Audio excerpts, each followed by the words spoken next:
பிறை சட்டமன்ற உறுப்பினர் தத்தோஸ்ரீ சுந்தராஜு சோமு அவர்களின் தீபாவளி திறந்த இல்ல விருந்துபசரிப்பு நிகழ்வில் பினாங்கு மாநில ஆளுநர் துன் தத்தோஸ்ரீ அமாட் புய்ச்சி அப்துல் ரசாக், மாநில முதலமைச்சர் சோ கொன் யாவ், முன்னாள் முதலமைச்சர் லின் குவாங் யங் ஆகியோர் சிறப்பு பிரமுகர்களாக கலந்து சிறப்பித்தனர்.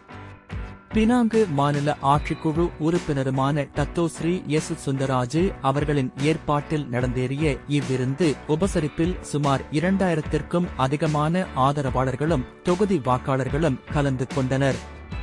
இந்நிகழ்வில் வருகையாளர்கள் அனைவரையும் இன்முகத்துடன் வரவேற்று விருந்துபசரிப்பில் கலந்து கொள்ள செய்ததோடு சிறப்பு பிரமுகர்களுக்கு மாலை அணிவித்து மரியாதை செய்ததுடன் விருந்துபசரிப்பும் வழங்கினார்.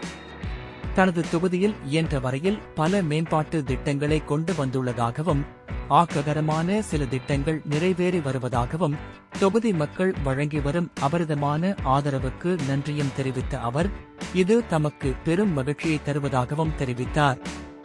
வருகை தந்த சிறு பிள்ளைகள் முதல் பெரியவர்களுக்கும் பண அன்பளிப்புகள் வழங்கி மகிழ்ந்த அவர் மக்களோடு மக்களாக தீபாவளி குதூகலத்தில் கிடைத்தார்.